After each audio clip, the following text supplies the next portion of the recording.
Good afternoon and welcome back to the Worthy for 30 podcast. I'm your host, Eric Tash, and I'm elated to introduce my next guest, someone I've known for, 34, 35 years. B.A. Van Sise, a proud Baldwinite like myself, Baldwin High School. If you look at Baldwin history, you have D. Snyder, B.A. Van Sise, Scott Rudin. I don't think people want to be associated with him, but anyway, B.A., welcome to the show. Thank you so much. I'm so glad to come and do this. It's kind of funny. It's been a weird and busy week for me, but as you're saying, it's not quite as long as you think it is. But fundamentally, it's been 30 years. We were little kids together, and it's strange to see all the different ways that life can take people and the different paths that we all end up having. So it's kind of fun to reunite. I don't think you and I have seen each other in almost 20 years, maybe a little more than 20 years. So we were joking before we came on the podcast that we've changed a little bit. We're exactly as young as when last we met, and our facial hair has also changed a little bit. So we're age is just a number. We're still as youthful and vivacious as we were when we were kids. Have a joie de vivre for life. There's a funny thing about that actually. So I've been having some conversations. And you're absolutely positively under no circumstances allowed to discuss an exhibition that is going to come out before the museum announces it. So I'm not talking about an exhibition that's coming together in Kansas City. But I was having some meetings about it this morning, and we're talking about different survivors that I might want to bring out because it's about Invited to Life. And I mentioned this survivor who I particularly have deeply, warm feelings about, and I said, he's 90, but he feels younger than you because he does, and that's a big part of it. The energy you carry around in the world makes a big difference. Yeah, it absolutely does. As I like to say, there, you can't get your highs too high or your lows too low. I was trying to keep stasis as much as possible throughout your day, despite what gets thrown at you. We were talking before we started recording. You go on social media, it's like, oh my gosh, the sky is falling. But when we get our bearings, when we get our druthers, we can really look and grasp on what we're grateful for. And it's, again, having this opportunity to, yes, we haven't seen each other, but we follow each other on social media. Mm-hmm. And I've been keeping tabs on what BA has been doing, both as a photojournalist as well as an author. And before we get to, the book that is coming out tomorrow, would love for you to tell both myself and the audience, again, knowing you, up until high school, or seeing you every day up until high school, this passion and zeal for photojournalism, where does it come from, and how has it evolved and manifested through the years? So it came from sort of a strange place. I think if you'd met me when I was in high school, you wouldn't have thought this was the course I was going to go down, I expect. But when I got to college, I entered my sort of little journalism life by answering an ad on Craigslist and other old-fashioned sentences. And the New York Sun, the then fledgling and now defunct, not my fault, New York Sun, had posted an ad up saying they're looking for a cub reporter. That's exactly how they phrased it. And I said, oh, that'll be interesting. That sounds like a fun, old-fashioned, even at the time kind of thing. And so I went down and interviewed with them, and they said, do you want to be a writer or do you want to be a photographer? And I thought it'd be interesting to go take pictures. This was a week before 9/11. And it was a weird way to start in the sort of the journalism world. I started as the most unimportant peon in the New York journalism community, like I think a lot of folks kind of do. And I fell in love with it very quickly, but not for the reason that most folks, I think, do. Most folks get into what we call image making or visual storytelling because they like making pictures. I certainly do. That's not the reason why I'm there. I have always been really attracted to the fact that it's a gateway to meeting absolutely everybody. You get to meet every kind of person from every kind of background with every kind of story, and everybody you meet has something to teach you. And I've gotten to sit down with people who are politicians, who are celebrities, who are Holocaust survivors. I'm doing a project right now that has me spending a lot of time in really remote parts of the country. I spend a lot of time working with Native American folks, people who I wouldn't necessarily have that much opportunity to be hanging out with, but I get to meet them and I get to learn from them. I get to engage with them. You know this. You run a podcast. When you scratch people, everybody gets really interesting really fast, and the enrichment that it gives to my life, the greed that I have for sort of this experiential learning is really really deep. I started as a photojournalist and I dropped it because it's an incredibly hard career to keep. I ended up going and becoming an executive for a few years. I worked for a man I loved deeply, who taught me a lot, and I ended up working for a couple companies, ended up with the Daily Mail Group, then left the Daily Mail Group and ended up working as an executive at a private jet company, and came back to doing this. Took a 95% pay cut to do it. The thing that I missed was fundamentally the being out there, the getting to talk to people. There's an aspect of that if you're sort of in a sales-based organization or whatnot, where you get to meet people. That's a very different engagement. That's a very different relationship. What I get now is I get to, while suffering the endless pain of being the product, I get to also go and meet people and engage in something that's really sort of socially and spiritually fulfilling, and that's what keeps me going. So I don't know that I can call myself, to get back to your question of how I got started in photojournalism, I don't know that I can call myself a photojournalist fairly anymore. I still have a press card. I spent most of the pandemic working for Getty. Certainly, if someone calls me that, they're not wrong. But I'm something different now, and I don't exactly know how to define what it is. The way I usually describe it is the way that I think would be very appealing to a worthy for 30 audience. I try and tell stories that make the world a little smaller. Trying to tell stories and make the world a little smaller.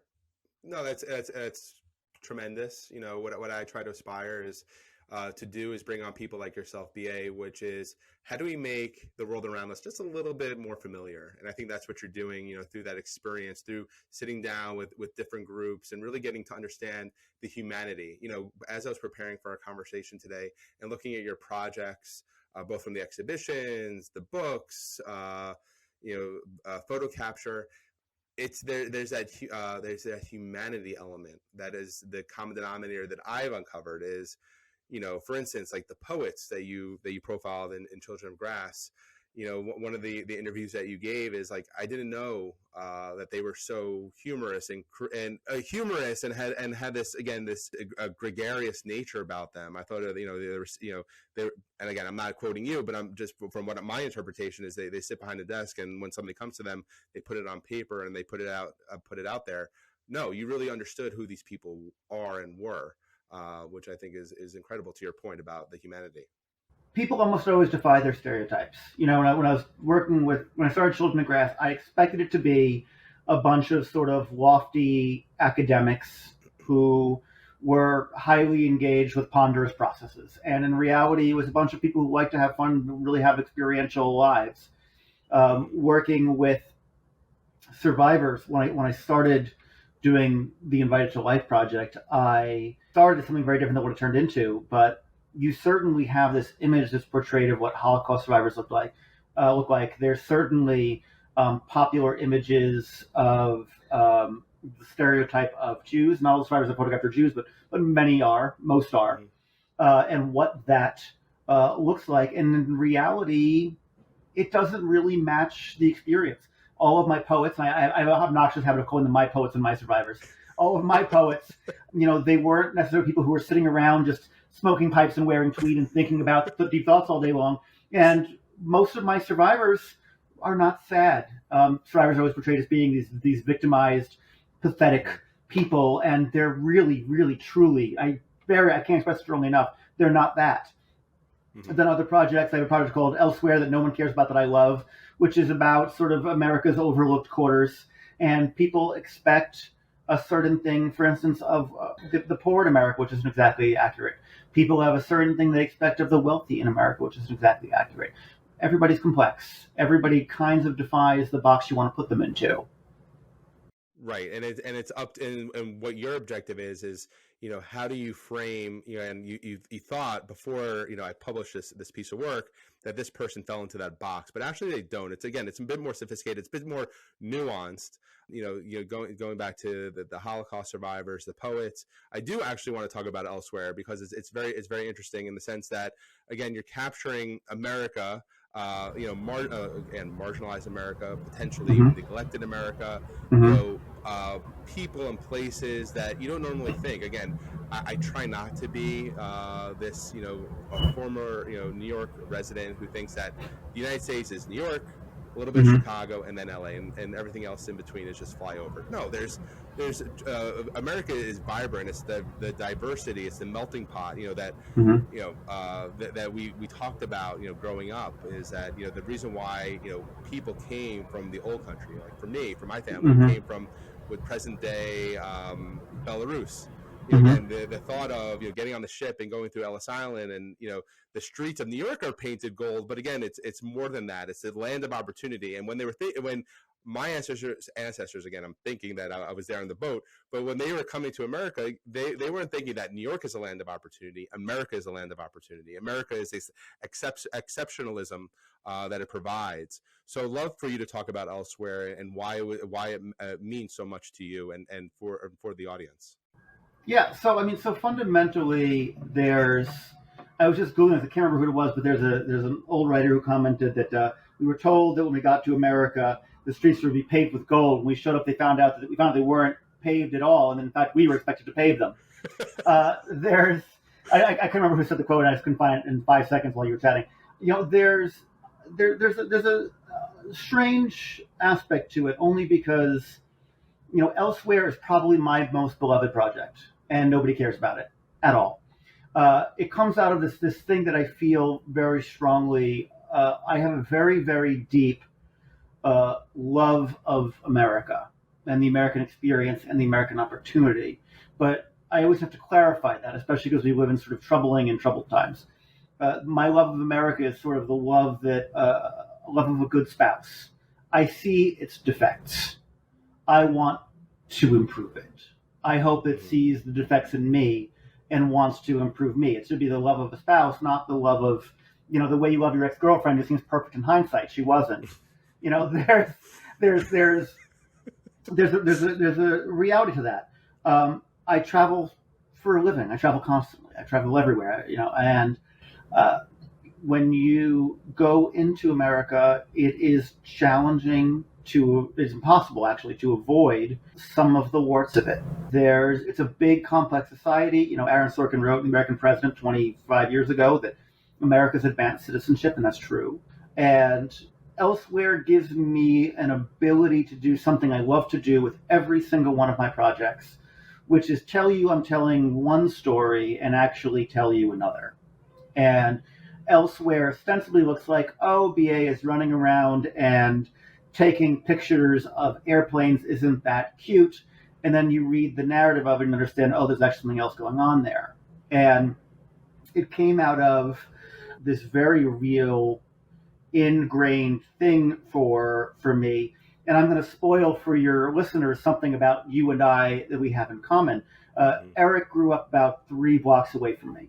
And we both grew up under the landing pattern for John F. Kennedy Airport.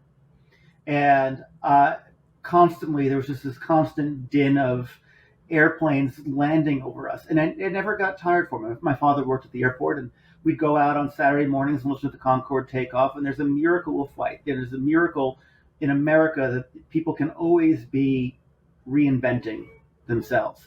Fundamentally, I can get up tomorrow, move to Los Angeles, change my job, change my name, declare myself a different gender, and society is not really going to blink at that. And that's something that's actually very uniquely American. If you are, great grandpa Tash in Belarus, you don't have that opportunity. If you're my cousins who live in Europe now, you don't have that opportunity. In America, we've always had that. Americans have always been mobile since the beginning. If you're talking about the colonizers, if you're talking about the people who lived here for 40,000 years before the colonizers, Mm-hmm. it has always been a mobile society and a mobile culture.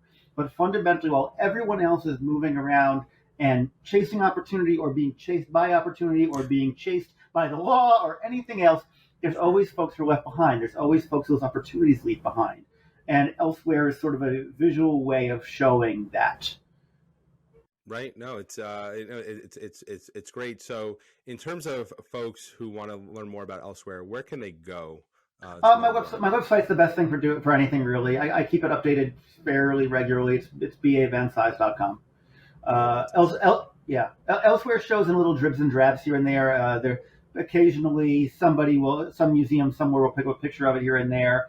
There's a picture a lot of museums seem to like. There's a flight taking off over actually kind of not far from where we grew up in the very, very, very eastern corner of Queens, of a plane going to South Korea or something. Huge, big ship taking off.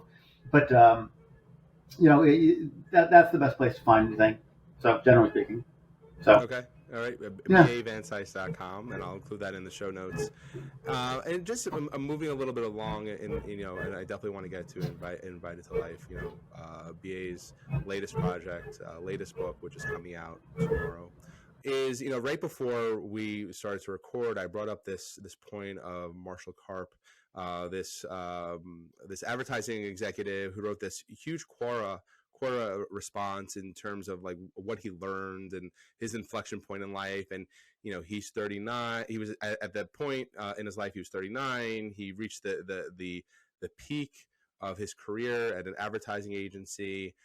Had the dog, the kids, the family, the summer house, all the accoutrements of a life well lived. And what he said to himself is this all it? Is this all, like what life is supposed to be? And he was looking for more meaning, and he figured out a way to parlay his advertising experience into becoming a television writer and pitching Mm-hmm. his ideas to the networks. Yep.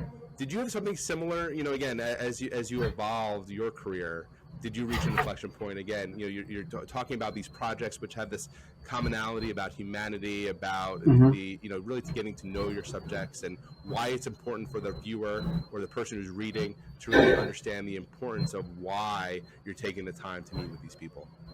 So if you're talking about Worthy for 30 and what the kind of folks you so often bring on this podcast, you know, nobody's just one thing, right? You can be a business person and you can also be a philanthropist. You can be engaging in the capitalist society that we live in while also finding ways to give back to the larger society we live in as people. I had this, I think, kind of unique in the arts experience of giving it up. I about 2007 or so, after about 6 years in photojournalism, I essentially quit. And it was too hard. I was making terrible money. I went into being essentially a junior corporate executive and then a senior corporate executive, and whatever skills and abilities and talents I had, I was doing exceptionally well. I ended up a vice president in a private jet company. I was doing really, really well financially. And I Gotcha. had a girlfriend at the time who, she's a wonderful woman. It didn't work out. Sometimes that happens. And she impressed upon me that I was making a giant raft of money and I was miserable. And she said, I really, really think you need to quit and give all of that up.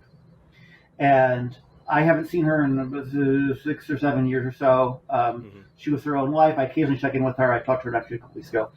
But I will be indebted to her for the rest of my life. Absolutely and positively. She told me you need to quit. And I gave up a extremely robust salary to go to shooting a few weddings, freelancing for the Daily News, then for the Village Voice, etc., doing things that I found culturally and spiritually fulfilling to sort of my sense of humanism, starting to make my own projects. But a thing had happened while I was gone, while I was away from the farm, going off and being a business person. I learned business. I learned business skills. I learned sales skills. I learned how to craft a project, how to convince somebody something is meaningful. I learned the value of an elevator pitch. I learned how you can do work that is meaningful, and also not starve to death doing it. And that's something that's probably kind of unique. All the products I've done have always been essentially self-funded. I've been exploring recently different ways to do other things, but fundamentally I've used A to move on to B and B to move on to C. But fundamentally, you can learn skills along the way, and it's not bad to be a business person and also try and engage in your larger society. Right, right. It's you identify the passion that that former girlfriend helped you, held a mirror up is like, yeah, you're making a lot of money, but again, you're miserable. There's something missing. Going back to that love of photography and photojournalism, and evolving that into wedding photography, and then wedding photography and some general assignments. Then that parlays into exhibitions, other projects that become exhibitions, other projects become exhibitions that become books. So it's really really what it sounds like is having this self belief. It's so funny. It's like you get to a certain point in life where it's like, am I ready? And can I do this? And I think what You're you've never proven, ready. You're never ready. That's the thing never about ready. it. So the thing about you, you said you'd had a guest on. Correct me if I have the story wrong, but he had quit his big career and he went into television writing, as you said, correct? Yes, not a Yeah. former guest, but a Quora All right. Yes. Yes. Yes. question, Sorry. yeah, Okay. a response. Yes, So that person, right? right. He had choices he made. He wanted to give it up. He wanted to write. Hmm. Yeah, that's great. But he could have been writing sonnets. He didn't. He picked something where he would still be creatively engaged, but also not starve his family. Television writers do very well. He Right. picked something where he knew that that would be sustaining.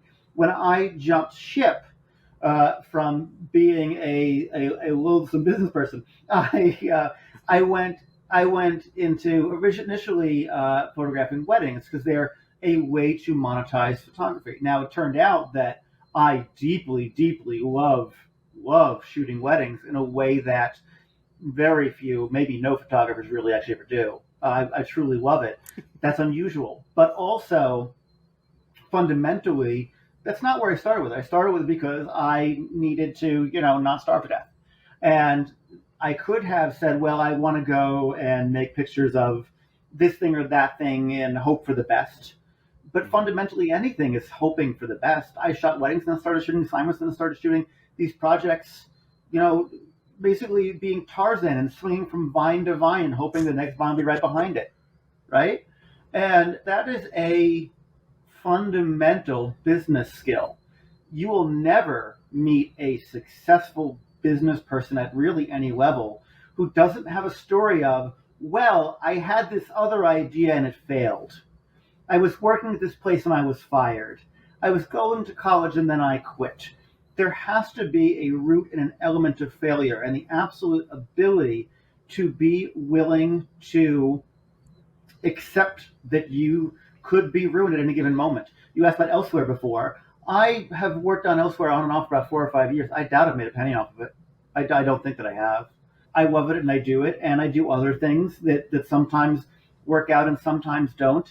I broke even on Children of the Grass. I am slightly in the black on Invited to Life, but fundamentally, those things change over time, and you go into it because it's important to you, because you think it's something that can work, and you hope for the best, and you hope to try and find that way to state the value to others. Everybody who's going to be talking about billionaires these days can talk about the fundamental model of Amazon or Netflix. It's probably two of the biggest businesses in the United States right now. Netflix started with some guy having an idea and saying, I want to send people dirty DVDs to their house. And I think it's really going to work out. And everyone said, no, you're stupid. But he believed in it. And Amazon starts with the stable story of a guy saying, well, maybe I'm just going to try and start selling stuff online. Nobody's going to buy stuff online. There's no trust mechanism there. You go to the shop, you can see it in your hand, and you can buy that thing. Tactile. Yeah. No, it's tactile. I can feel a thing. And in 1995 or whatever, nobody's going to trust that. He said, no. I think that might work out. And so, fundamentally, all of these things start with somebody saying, I've got an idea, I'm just going to run headlong into it, like the Kool-Aid man going through a brick wall, Right. hoping that on the other side of it is another brick wall, you know? Right. It's having, yes, you're never going to be ready, but you have that belief. You have that fundamental belief that it's going to work just based on all the steps that you're taking, and there's some diversification in some of the steps to get to your end goal, taking these little jobs that can pay the bills and the overhead, but I could also fuel the ultimate prize, which is again focusing head on some of these very important projects to you, like Elsewhere, Children of Grass, and Invited to Life. Eric, every single one of my projects, every single one has started with somebody saying, BA, this is stupid and it's not going to work. Every single one of them. They've occasionally been right. Absolutely true. They've occasionally been right. But occasionally they've been wrong. I've got to have big exhibitions and I get to have big books and there's big names involved and et cetera. And, the ability to just do that and run into that is crucial in business. It's absolutely, truly crucial in the arts, which is, a big part of the idea of the starving artist. Me and Jeff Bezos were never going to blow into the same country club, but I'm not exactly a starving artist either. And the reason for that is that most artists don't trouble themselves with learning business skills. I believe very strongly that all art schools in this country should also force business education, which most people don't come out with. Most people come out and say, "Well, I'm going to make a painting or I'm going to write a play," and I just hope for the best. That's not a business. That's a hobby. It doesn't need to be, but that's what it ends up being. And so, there's no reason. Again, coming back to this, there's no reason why it can't be both. People can't be complex and do all these things. Right, and I think you articulated the premise of the show, which is speaking with people who are doing good while doing well. You can do both at the same time.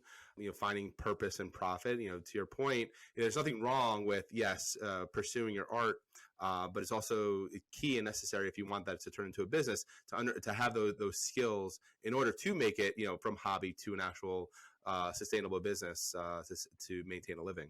There's a cultural perception, I think, and this is key, that we tend to, how to phrase this, we tend to judge people for being comfortable, especially in our social media age. We want people to do okay but not well, and certainly not better than us. That's important. And there's an ingrained sort of keeping up with the Joneses ugliness thing that we have as a society. In the arts, you face this extremely common problem where you are expected to be impoverished and struggling and unhappy if you're an artist. And all artists are fundamentally deeply depressed at whatever their level of success. Hi, how are you? But there's also this absolutely important reality that there's no reason why it has to be that. Yes, the challenge spurs on the art. That's absolutely true. I hate all of my work, all of it. That's very common, very natural. So, every artist you meet will, with any sort of success, will tell you that they hate their work. That's an important thing to keep you spurred on. But that you also have a responsibility to yourself to not engage in the suffering that people expect of you either. Now, I was awarded a grant. The first grant I'd ever actually won not long ago. The state of New York gave me a grant for the project I'm currently working on, which certainly felt nice. And then I got a letter from them saying, by the way, congratulations on this. Not actually a ton of money we're going to give you. It's a requirement that you spend every single penny of this money. You cannot keep any for yourself. You have to spend it all on the project. You can't keep anything, which is a really interesting concept, especially from a grant making organization. Hey, we're going to give you this money because we think the work is important, but also we do need you to suffer a little bit so we feel better about it. Fundamentally, there's the idea of, you can go to your local McDonald's. I don't recommend this because you'll die of heart attacks, but you can go to your local McDonald's, and part of the covenant is you don't really want to think about the fact the guy who owns your McDonald's is a multimillionaire. That little franchise guy, because he owns 5 franchises. and his social media probably doesn't show him playing golf on a Wednesday, you know, because people in that position understand that being relatable, being likable is really key, and part of that is not being seen as successful. We talk about this a lot with philanthropy. Talk about this a lot with billionaires. Billionaires are sort of the ultimate them in America now, and I'm not a billionaire, Right. not likely to be a billionaire. Uh, do I don't necessarily think that there's any way that I or you or most anybody can relate to the idea of being a billionaire, what that feels like. But also, part of what happens in these conversations about billionaires revolves around, well, how do they spend their money, and is it appropriate for someone to have money? Is it appropriate for someone to be successful? And that's the same conversation that you have in the arts, just scaled way up, right? Sure, the guy who thought of, hey, we'll send dirty DVDs, I guess he should get to have something, but should he get to be a billionaire? Well, academically, we might say yes, but the part of us that grew up on playgrounds maybe doesn't. You know, I don't know. Yeah, no, it's super interesting. Is that it's that relatability component. Do we want to see people more successful than we do? We can have a whole conversation. You turn on. I don't know why I'm thinking about this, but I am. You turn on Bravo. A lot of that programming is talking about millionaires and billionaires in the United States, and what Andy Cohen has done exquisitely well is that the viewers want to understand and want to see and want to be entertained by the millionaire lifestyle because it's an aspiration. But again, if go ahead. America's a nation of 370 million temporarily embarrassed millionaires.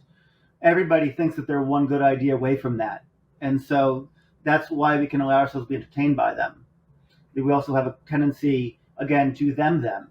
They're allowed to entertain us because they get turned from being people into being a product. Right. But to your point, once they become that person again, is like, let's vilify them. Let's them. Let's, Yeah. I don't want to see, I don't want them to be them to be more successful or be perceived as more successful than me, which is, again, it's a major contradiction. But moving along, Yeah. Invited to Life. Good luck keeping it to 35 minutes, my friend.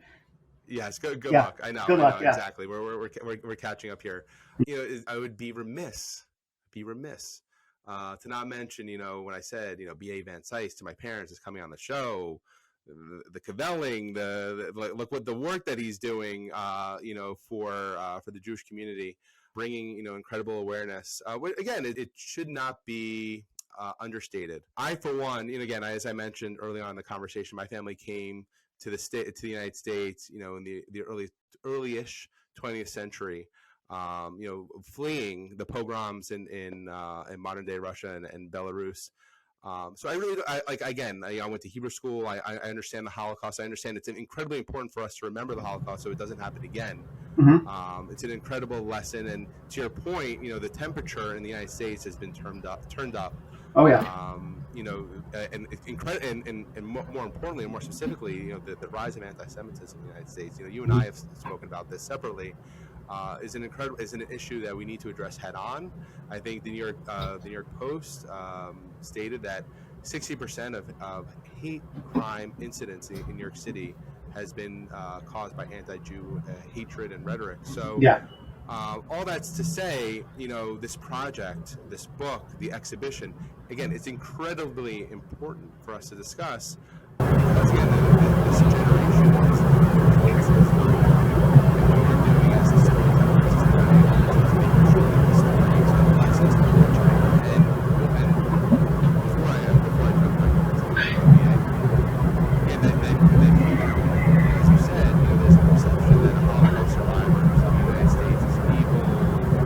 with it, they're sedentary, just waiting the days out until, unfortunately, until they pass away. But based on what I've been reading about Invited to Life and again the exhibition, which I'd love for you to talk about, what have you again? I would love to learn the lessons that you were taught and that you are wanting to make sure is conveyed to the audience and to the readers? So the first thing about it is Invited to Life didn't actually necessarily start as a Holocaust story, which is the funny thing about it that kind of usually surprises people. I started in 2015. I was working at the Village Voice, and I had wanted to do like a dozen portraits because at the time in late 2015 there was a man running for president who was talking a lot about refugees. He was talking a lot about how Mexicans aren't sending their best people, how we need to build a wall to keep us free, etc. And I wanted to do a small sort of feature piece talking about what it looks like when you have refugees come to America, and what the sum of their lives look like. I, as you know, come from a deeply immigrant family, and I say it as if immigrant is a binary or non-binary thing. But yeah, coming from that background, I have a very strong feeling about immigrants and refugees. And originally, I had thought about doing something about the Cuban refugees who come over after '59, after Castro took power. And I realized that they weren't quite advanced in their age and enough for me to be able to talk about their lives as fully as I wanted to. And then I realized, oh, Bagora, there's a whole group of people who came in between 1945 and 1950 this country as refugees, and particularly other refugees, not being in a minority religion, not speaking the language, being sort of outcast in the communities they come from as well as the ones they were coming to. And I wanted to explore that. So I reached out to the Museum of Jewish Heritage here in New York, and I said I wanted to try and find some survivors. I said I wanted to find a dozen. And pretty quickly, I had photographed 37. And I realized that it happened because I wasn't telling stories necessarily about the Holocaust. And I wasn't necessarily telling stories about people of the Jewish faith or background. Most of these survivors are Jewish, not all of them are. But what I realized was I was telling stories about American experience, and I was telling stories about trauma processing. I came to realize immediately, and I'm going to sidetrack here a second, about a year ago, I was on a call, a video call with the woman who runs March of the Living. For those of your callers who don't know what March of the Living is, every year they get a number of Holocaust survivors and their families. They go to Krakow, they do essentially a march for recognition and remembrance. And the woman who was running this, she was asking me how I got into this. I've since learned differently, but I at the time I did not know that I had any close connection to the Holocaust. So how did you get into this? And I said, well, I sat down to meet about a dozen survivors, and she stopped me and she said, and let me guess, you fell in love. And I said, yes, that's exactly what happened. I am deeply inspired by these people, deeply, who came to this country not necessarily wanted, if we're honest about it. Came here as refugees, not speaking the language. Most of them had literally been slaves in camps in Europe, and come here and say, well, a piece of this is for me too. And almost all of them were faced with a similar choice, especially the ones who were Jewish. I can go to either Israel or the United States.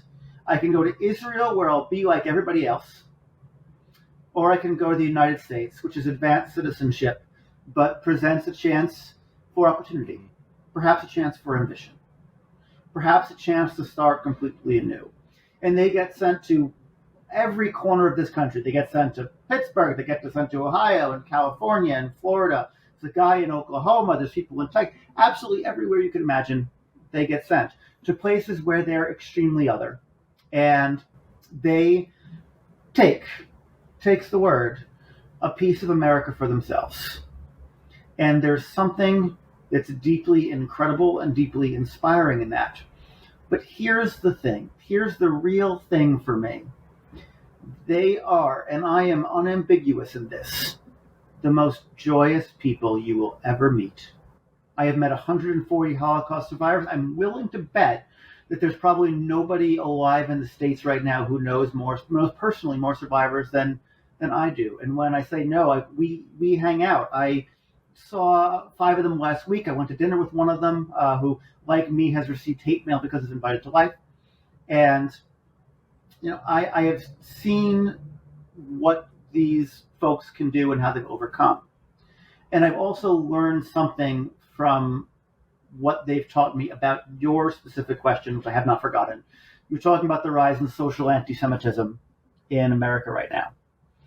I get lots of weird mail that has been increasingly ramping up.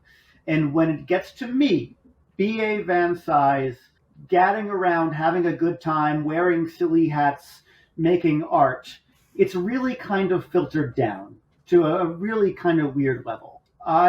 There was a whole big thread on, and I won't name it, but one of the neo-Nazi websites. Somehow or other, I don't understand how this happened, but one of the neo-Nazis went to the exhibition I did at the Center for Jewish History this last spring. I don't know how they showed up. I don't know how they got in. I don't know what happened. I don't know what they saw. I don't understand. They got real riled up about it, and they started a thread on this neo-Nazi website. Hey, this product was made by B.A. Van Sise. He's a race traitor. And then they start stalking through my Facebook and looking at my private life and said, but wait, he looks a certain kind of way. Maybe he's not a race traitor. Maybe he's just this thing or that thing. And there's this big, really active conversation among neo-Nazis about me.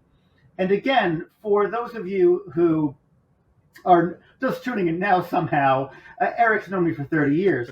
In addition to being a gadfly artist, it's really weird to me because I'm just Gordon and Sarah's boy from Baldwin. And so it's a weird vibe for me. And so it's a weird thing to start getting this kind of mail and whatnot. And I start getting people calling the house and all sorts of stuff. And the thing that gets me through it is this. I know 140 Holocaust survivors who've had it worse than anybody you've ever met. And every one of them can tell you can get through it. And you can move forward and you can start again. And whatever it is that's tough in your life, you can keep on moving. And these people have had, for the most part, really happy and inspiring lives, inspired the fact that their foundation to life was someone trying to kill them or someone enslaving them. And they came to a country that maybe didn't want them, where they had a hard time adapting. Almost all of them had to restart their lives as absolute and total wrecks. There's so many stories of, well, I got married after the war and that failed because I was, a rudderless monster. And it took me a while to find out who I was and how I could function in the world. But they still found a way. And to the folks right now who are troubled by the rise of anti-social Semitism, the rise of just sort of vitriolic rhetoric in general, my response to it is that the human will is an incredible thing. And people can surprise you and you can surprise yourself as well. And as long as you give yourself that opportunity and also the ability to step back, take a breath, realize where you are in the world, and realize that no matter where you have it now, you probably still have it better than most anybody who came before you and can still have it better in the future. The most of your history is always still in your future. That's been my personal big takeaway. I always find it interesting when talking about Invited to Life. You can tell who's maybe read the book, who hasn't, what they think about it, based on whether they've seen it or not. There's the biggest message of it is sort of this message of inspiration that comes from these survivors. When I was doing the book, I did not have the crisis and battle of egos with the publisher that I thought might happen. We didn't have a lot to bicker over. They were surprised when I handed them 224 pages of text to what they thought was going to be a photo book, but they edited it without much complaint, and our only two real tough conversations came around to the cover and the title. I won on the cover and they won on the title. They wanted to add the words "Finding Hope." And I was pretty against it. It felt a little twee to me at the time. And not all of these survivors found hope. Many of them did. Most of them did. Almost all of them found a new future and a better life and things that were really worthwhile, but not all of them did. And the further I get into it, I think that they were right. As much as I fought them on the title, I think that they were right, because fundamentally, just surviving is a hopeful thing. Just finding your way is a hopeful thing. If I had gone through what most of these folks had gone through, I wouldn't be able to feed or bathe myself. who could possibly? But still, you can find a way. They did. You can find a way, and it's an incredible perspective. As you said, what they experience is unspeakable. There's no comparison Nothing. on what these survivors had gone through Well, when they were, there is though. I had a Holocaust survivor out in California who emailed me. It's actually been fun because the survivor's been getting the book now, and he took a little umbrage at something I wrote about him in my essay about him in the book. It's a very positive thing, but it's an honest thing. He's kind of a nervous guy, and talked about that a little bit. But he pointed out to me he was in one Holocaust, and there's a Holocaust every day. There's always something going on. There's challenges everywhere all the time. You know, within our own lives, how many wars and genocides and famines have happened? How many folks still live in slavery today? While you and I are sitting here in our homes and having this chat on a podcast with our internet and going to have nice meals and families tonight or whatever. But fundamentally, Sure. These are all challenges that we know we can't comprehend, but yet people got through them. People got through them. No, it's also a great perspective. Again, just reeling it back to again present day. There's still strife. There's still problems. There's still, as you said, famine, genocide around the world. And again, and we shouldn't ignore it. We shouldn't neglect it. Everyone should at least have the opportunity to find the life that they want to live, and how they want to lead it. Where I want to, again, I love this conversation, but where I want to end this conversation is there's humanity. But before the humanity, there's that tactile, experiential narrative. A little Hunter S. Thompson-ish, where you're leading the person down Mm-hmm. that path of discovering what you're seeing from your perspective, Mm-hmm. how this person is unique, how this person is just like us. Again, it's like making this world a little bit smaller, which is incredible. Again, being this narrator, there's that humanity aspect. Again, how are we all? Again, when we scratch the surface, on the face of it, when we scratch the surface, we're more similar than we are different. I'll put this in the show notes. You can absolutely put the show notes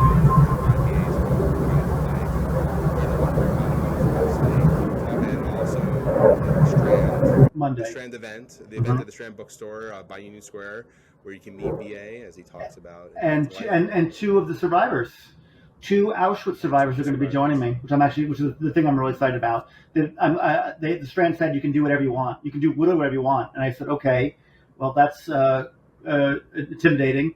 I wanted the audience to have the chance to experience what I had. So I have two Auschwitz survivors whose lives have an interesting connection to one another, but became very, very different. And so they're going to be joining me on the stage. We're going to talk about the process of telling their stories, how lives look different after trauma, etc. So that's going to be Monday. So Monday. So I'll include a link to find out more about again the BA's event at the Strand Bookstore. But the other thing that I want to pull out of this conversation, again, the commonality, the humanity. We're more similar than we are different. Mm-hmm. The narrative, of course, the resilience, the resolve. Mm-hmm. Yeah. To your point, again, speaking about you, BA, about finding your path, it's that belief, that resilience. Not everyone's life is linear and sequential. There's zigzags as we go through life.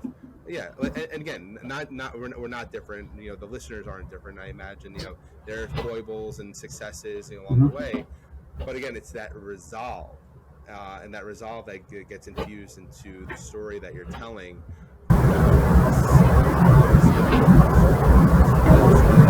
I imagine, some of the poets, that you profiled in Children of Grass had interesting sort of backgrounds and stories of how they eventually got to where they got to tell that story. So, I think, as I try to find the commonality between my guests and their stories that they tell, it's yes. BA is definitely that person who, again, lives and operates at that nexus of purpose, of professionalism, of not making a living. Again, it's we're not demonizing. Yes, you can be professionally ambitious, but never lose sight of your core fundamental values, which I think you've been very effusive both here in this conversation, but also in the work that you do. So Thank you. I really do appreciate your time, BA. Before we wrap up, is there any other parting words that you'd like to get across to the listeners, whether it's Invited to Life or any of the other projects that you're working on? Yeah, actually, I do. While I was sitting here chatting, I've actually been thinking about sort of the role of you and I sitting here on a podcast, and talking about how different lives that people live. And I think the reality is anybody who is listening to your podcast is somebody who fundamentally wants to be a leader. And anybody who is appearing on your podcast is somebody who has some sort of public facing role. I wouldn't necessarily call myself a leader, but I certainly have a public facing role. Mm-hmm. And sure. There is a responsibility there, whether you're in business or in the arts or anything else. You do have a responsibility in that leadership, in that sense of creation, whether that's the creation of art or capital or anything else, to come back to what I was talking about before, about the idea of making humanity a little smaller. Fundamentally, everybody's different, yeah, but everybody's not that different. And if you are given that opportunity, you really, truly need to find a way to use that podium, use that forum, use that exhibition, use that book to try and bring people a little closer, especially because we're living in a divisive time, wildly, perhaps unnecessarily divisive time. That if you have that opportunity, the world's a small place, and you can use it to show that and to make that a more obvious reality. So I like that. With Worthy of 30, the people you bring on are folks who understand that and want to do that. You can do well, but you should also make sure to do good. You can do well, but you make sure to always do good. Yeah, or to find a way to do good. Again, it's not. I'm not again. Yes, and in natural fashion, which I think is a good human, as a mensch. If you again, one more Yiddish word before we wrap up. You do love yes. A good Yiddish word, don't you? I try to. Yeah. I try to have a good Yiddish word, but as I said, I appreciate the time, the insights, the perspective. I definitely feel a lot more grounded. I imagine the listeners do too, listening to all the work and the experiences that you've had. And as I mentioned, I'll put your website, where to find Invited to Life, the Strand Bookstore event. And reach out to BA. Follow BA on social media. I'm very easy to find. I like everybody. He likes everybody. See, look at that. So, BA, thank you for your time this afternoon, and we'll hear from you soon. Thank you so much, Eric. I'm so glad to catch up.